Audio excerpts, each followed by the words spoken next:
Koala Man is an Australian-American animated series streaming on Hulu consisting of 8 episodes and starring Michael Cusack, Sarah Snook, Demi Lardner, and a host of other well-known comedians. The show is about a guy named Kevin who dresses up in a koala mask to protect the small town of Dapto. I watched the full series. Here's our review. Welcome to today's episode.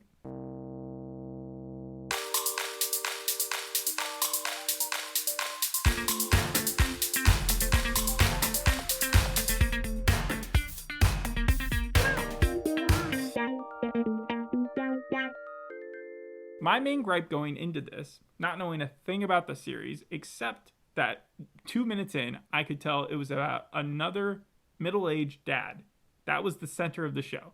Just like Family Guy, just like F is for Family. Little just Demon. Like Little Demon, it stars a girl. Like, she's the main character. The Great North, American Dad, MODOK, Bob's Burgers, King of the Hill, and now Koala Man. Wow, you roped in all of them. Well, I just thought about it for a while, and I was like, you know how in the 90s there was that whole ditching of the ugly guy, hot wife trope? Or actually, that was like the mid-2000s when they really started getting rid of that.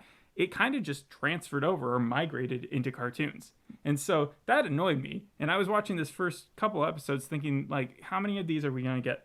You know? Well, the strange thing is that Koala Man, we've had on our radar for years. I thought that we talked about it. I thought that when we were talking about the Great North, I remember I brought it up there. It's been in the background for years. So when I heard that the actual show is coming out, that's why I wanted you to watch all 8 episodes, because at least I've known about it for a long time. Yeah. And that was even before I knew that Michael Cusack, the creator of Smiling Friends, even had anything to do with this show. Well, I did watch all 8 episodes, and so I told you the first couple ones are setting up kind of a false premise for the series. It starts off, again, with a middle-aged dad, Australian, going through a midlife crisis, putting on a koala mask, calling himself a superhero, warding off meth teenagers from loitering outside of small businesses, and then that's the beginning of episode 1. By episode 3, there's a sentient tentacle space monster sending meteors at Earth, which happened to be ricocheting off this Ferris wheel into a woman's cooch as she masturbates to her dead husband on top of that Ferris wheel, thus possessing her and leading to the events of the rest of the episode. Wait a second. So it goes from just this, I don't know how you, King of the Hill type thing, maybe in the first episode, and then it becomes Rick and Morty. It becomes any Justin Roiland show. It just gets crazier and crazier. So I watched the unaired pilot for it. Yeah. And we'll get there. But the thing is that I assume episode... the unaired pilot is a lot like the actual pilot. I don't know, because, can you give a summary of the first episode, in full? The episode's called Ben Day, and it starts with Kevin showing off his skills as a non-superhero, and his family is kind of embarrassed by him. And the town doesn't know who he is, but they also don't like his other alter ego, his regular life, Kevin, because the only thing Kevin is good for, sort of a loser, is that he is the guy who puts his trash cans out first, so that everybody else knows when to put their trash cans out. And then one day, he forgets, or he doesn't think he forgot, but his trash cans aren't out there, and no one does. No one puts their trash out, and the next thing you know, there's this monster that lives in the garbage field that is now murdering everybody looking for their trash. And by the end of the episode, they spare its life, and then they send it off to Hollywood. So it does sound more like the crazy Rick and Morty stuff when I describe it like that. But it honestly only gets crazy at the last 2 minutes. You want to know what the unaired pilot's plot was? The unaired pilot's plot was the place that it works at has a fountain outside, and some people put detergent in it, and he needs to figure out who put detergent in the fountain. Yeah, for the most part, his detective skills aren't great. There's a later on episode where people are smuggling in soda into the high school. And Vicky, his wife, is trying to prevent this. She's trying to Michelle Obama it. She's trying to make that high school really, really clean. But her kids, Liam and Allison, are actually behind the soda smuggling operation. But both Koala Man and Vicky jump in on this idea that they're going to catch whoever these smugglers are, right? Yeah. But Koala Man's idea is to go into the bathrooms and put up cameras, but don't worry, they're only in the stalls under the toilet seat so that when people sit down, you can not only see their face, but also their junk. You know what? That's actually exactly almost like what happens in the pilot, because what happens in the pilot is they use the cameras from a nearby store to figure out who put the detergent in the fountain, and it ends up being one of the kids. Yeah, but the point is Kevin's an idiot. He's a lovable idiot. he does do a couple of redeemable things by the end of the series. His family is definitely the hero group, but actually my favorite character is probably his daughter, Allison. She grows on you because her whole entire series is she's just trying to become the queen bee, right? She has graphed out who is more popular than her, all girls, and slowly but surely, she's not the one who's killing them or sending them off to jail. Yes, plenty of them die. Plenty of them. They die creatively. Like or maybe two of them get incinerated. One of them gets blow dart to the stomach or something. Yeah, but she's planned it all out, and by the end of the series, she's actually like reached that level. But by then, the last girl that she was going to take out, the one who was the highest one, she falls in love with, and then she finds out that she's gay, and it was like the most organic, funny way that I've seen a character progress to realize that they are a lesbian. Every time I see it in a cartoon, it always feels like the audience is supposed to be like checking a box and that it's done That's on how purpose. It felt like in Velma, yeah. I'm sure in Velma it felt like that. But it felt so organic, and I was like, that makes so much sense with how she's been acting this entire time, that she is realizing as a 14-year-old that she's into Rosie. And the girl who played Rosie was also really cool because she was played by Catherine O'Doherty. Sorry, I'm not reading this. My brain just doesn't know how to pronounce names. Claudia O'Doherty. Claudia O'Doherty. I'll go with that. And the big twist there is that she falls in love with Rosie and kind of learns that she doesn't need to be the queen bee, because the whole point of trying to take over all these girls is that they're all fake and that she wants to like rule and have the power. But then she finds out that Rosie is actually an authentic person, right? Until she finds out that Rosie is actually a triplet and that two of her siblings are evil. So she's actually fallen in love with Rosie too, and Rosie too helps her escape when the other two Rosies catch her in the finale. And then when one of them is shot by a blow dart, then the other two die as well. Oh, okay. So that's how so they're all connected. Yes, it's a hilarious little side story that doesn't involve Kevin whatsoever. The other one, Liam, he finds out that he's like, we know throughout the series he has telekinesis and like psychotelekinesis. Right, I read that it does have superpowers in the show. He's the only one who actually has superpowers in that family, from what we understand. And by the end, his sister also does something nice for him and lets him go to the U.S. has been destroyed. So it's just a floating island called Hollywood that goes around, and so Hollywood is still fine. But is this before the show? Yeah. So they explain this in episode 3. Apparently, in Australia, they're 15 hours ahead in time, right? Yeah. But they take it to mean that they're actually in the future. So they find out that the Titanic has sunk, but one of the little kids feels really bad about that. So he calls the Titanic up with a telegraph and then warns them that they're going to sink. And because they're able to prevent that, a mummy, I forgot what her name is, but like she escapes and then she becomes president of the U.S. and she becomes like a great leader, but then she falls in love with like Gorbachev or something, goes to the moon, and it causes chaos, and then the U.S. explodes and she's still up in the moon, and then she falls down to Dapto, but then we never see her again. So she's like one of those unknown plots.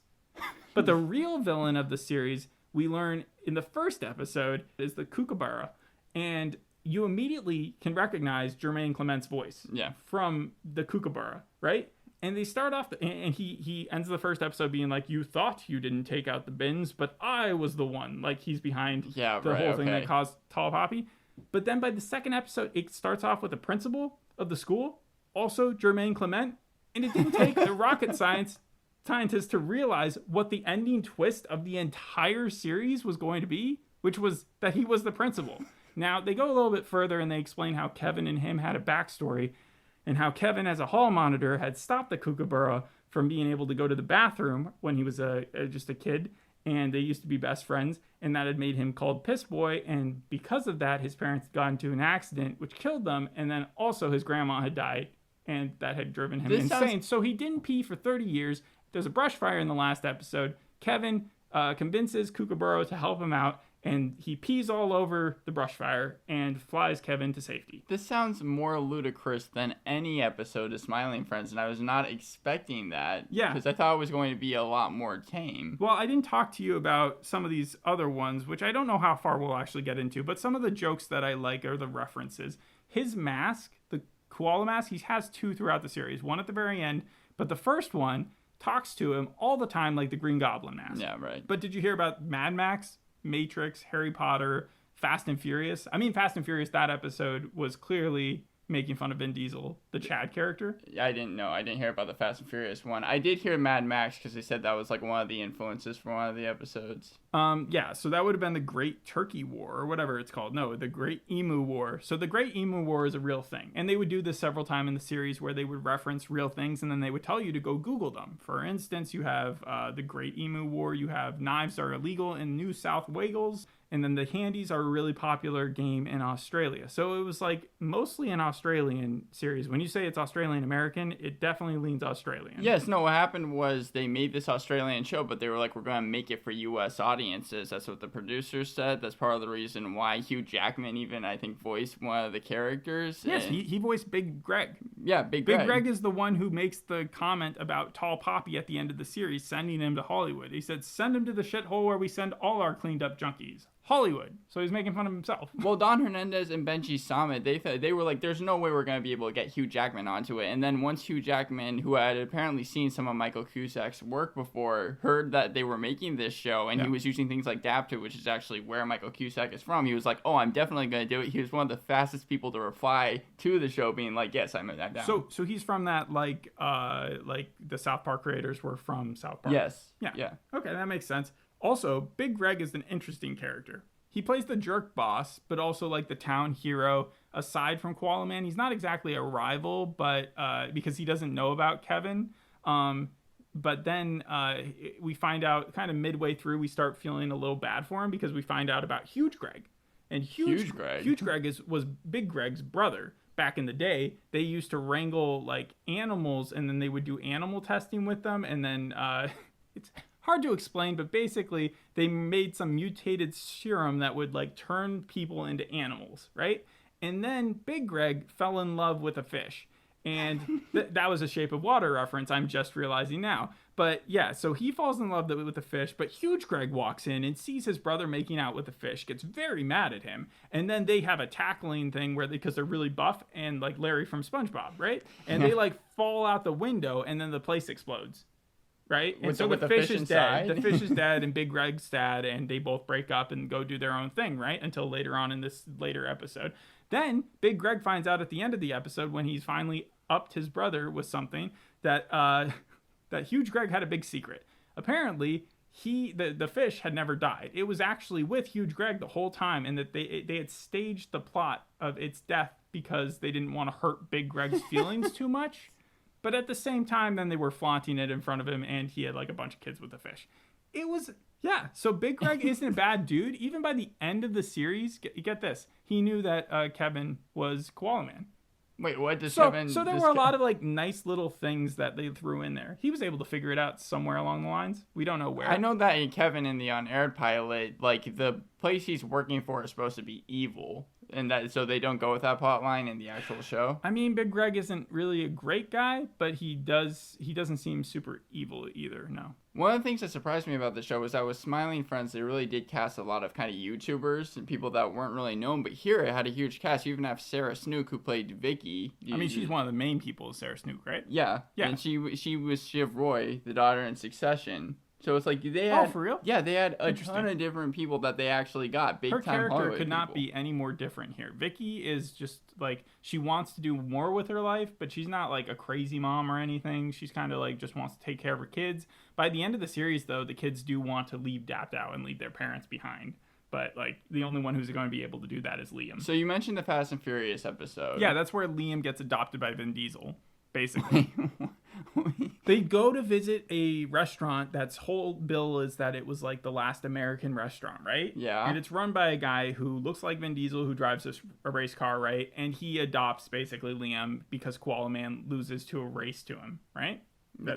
So he bet him to a race, and it was like a road race. Yeah, this is exactly like Fast and Furious. Sure, and then by the end of the episode, the town is celebrating Nicole Kidman being the queen and who's going to win like the sausage roll contest. I think that's that episode, but at the same time, the Vin Diesel character is evil. Chad is evil. And so he has put Liam into his car with a bomb in it to like jump up and like slam into what's her face?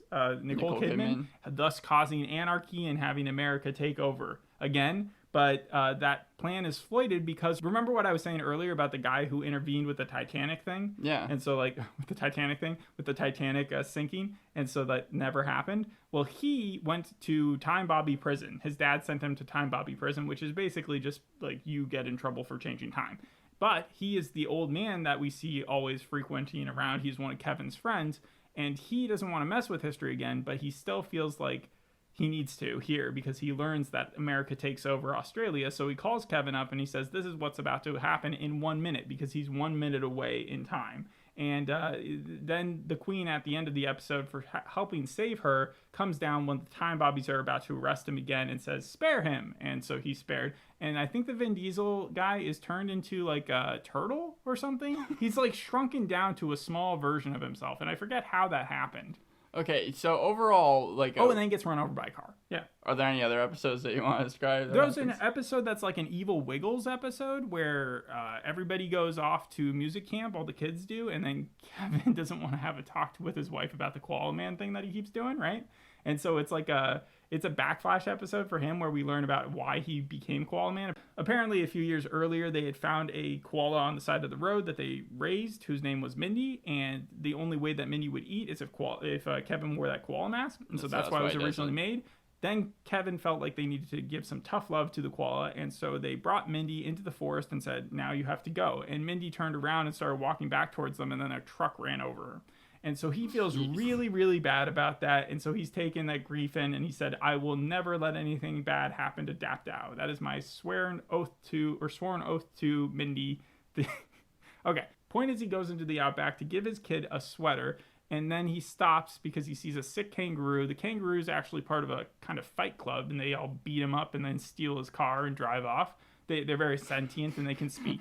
And you know, like those muscly kangaroos you see in YouTube videos? Yeah. That's the type of kangaroos we're dealing with here. Question, because the characters in this show, they're supposed to be like hideous. At least they were in the pilot that I watched. No, a couple of them are like completely smiling Freds, like with the gross boils, but those are the two meth heads. For the most part, the animation is pretty normal. In the last episode, they go even further smiling friends with it where they go 3D on you.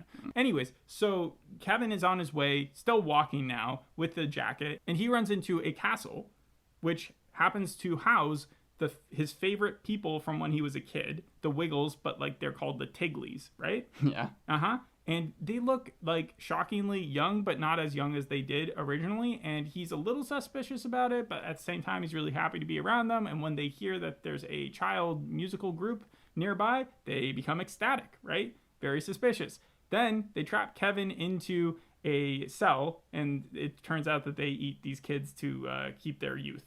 And then he has to go break out of the cell with his friend and like just kill them all slowly. There's a lot of stuff that happens. The point is the Tigglies all die. Yeah, okay. So far we've talked about the Tall Poppy episode, the Soda episode, the Titanic episode. There's an episode that concentrates on show bags, which in Australia apparently are like piñatas where they just stick a bunch of candy into them and then they sell them for egregious prices. Like they put something on the front that makes it look cool and then they're able to mark it up for like crazy amounts. And I think that's the episode where the town is converted into like a giant dildo that fucks the alien, and then the alien orgasms so hard that it explodes, and then it like leaves Earth, and then it like swipes left on Earth. and then you got the Ode to the Koala Bear, which was the Tigglies episode. You got this Handies episode, which was where Allison becomes a dingo, and she fights in this competition with Big Greg and Huge Greg. So we did talk about that one. The Emu War, which was the one where the emus come back to fight against the humans of Dapto. And it gets to the end of the episode before Vicky is about to come clean that she accidentally broke the egg that she wasn't supposed to break and caused this whole mess. But then Kevin takes the blame for her as Koala Man, and Koala Man is exiled. So then we see a month later, this is the last episode now, he is stuck because he's finally learned about the Kookaburra, who comes out of the woodwork, and the Kookaburra explains he's been responsible for all of it, everything that's gone bad, and they show how he's like manipulated everything up to the point where he also happened to be the one driving the car that ran over Mindy, which didn't make sense. Why? Because Kevin wasn't the Koala Man yet. He was still wearing the Koala Man mask, but he hadn't actually taken up the role yet. So, but then in that Hot Christmas episode, because Australia always has a Hot Christmas, Santa accidentally starts a brush fire with his lit cigarette as he's flying over. And the Kookaburra, who wants to be the new Koala Man, isn't able to put it out. He makes it worse. And then Kevin escapes whatever island he's on. And while the Kookaburra has kidnapped his family, his son is in a coma, his wife is there, his daughter Allison is fighting with Rosie's. You know, the one. Yeah, right. Yeah. So that's when they have their big meeting, and you find out that the Kookaburra was his best friend when he was a kid. And that's where they team up to destroy the wildfire. And then it says Koala Man will return in the future. So it's exhausting. I would not recommend binging it. I would say give it an episode or two a day at most. What would you give the series overall? Overall, I'll give it a 7.8. A 7.8? I mean, that's pretty high. Sorry, 7.5. I'm tired. 7.5. Have you ever heard of the show Fresh Blood? No. It would surprise me if you had. It was an Australian TV series. It was a comedy anthology series, but what they did was they took a ton of TV test pilots and then they just aired them. And I think 2 or 3 were picked up, including Koala Man. And if you remember correctly, Smiling Friends did kind of the same thing on Cartoon Network, where they just aired a ton of TV pilots during one of their April Fool's Day specials, and that was picked up. So this is the second series in which Michael Cusack has worked on, where a TV series or a test pilot was aired, and then in the end it actually ended up being made. His comedy is so abstract and a little bit different that I am surprised he didn't get Justin Roiland on top of this, and that's how it got turned into a series quicker. No, this was just it was just a test pilot, and the test pilot used to be available, I think, on either Hulu or YouTube or something. You used to be able to see it, but then I think they stripped it away the second that it was picked up in 2021. Sure, I mean test pilots though have brought a lot of shows out to play. Final Space was a test pilot. The What's Weird or The Normal Guy. Tim Robbins. Yeah, the Tim Robbins thing that came from a test pilot or some form of shot that he got from a TV show, right? I know that the Anti-Donna's people also kind of had a similar thing happen. Do you want me to get into the reviews of the show? Yeah, go ahead. So it has a 6.9 on IMDb, 71%, and it's kind of been just mixed reviews. The Cider said to stream it, but the Spools.net said that it was a handful of gag and lines worked from voice actors. But really, in the end, it's just disposable. See, I don't feel like they finished the series then. Because by the end, you do feel like you've kind of committed to a journey with these characters and that the town has grown exponentially in the threats that have come for it. So it's not just 20 minutes of the Koala Man guy walking around trying to fix crime and failing. It's everybody's got their own side story and it's a crazy random thing. Thanks for listening. We'll see you in the next episode. Hope you enjoyed this one. Bye.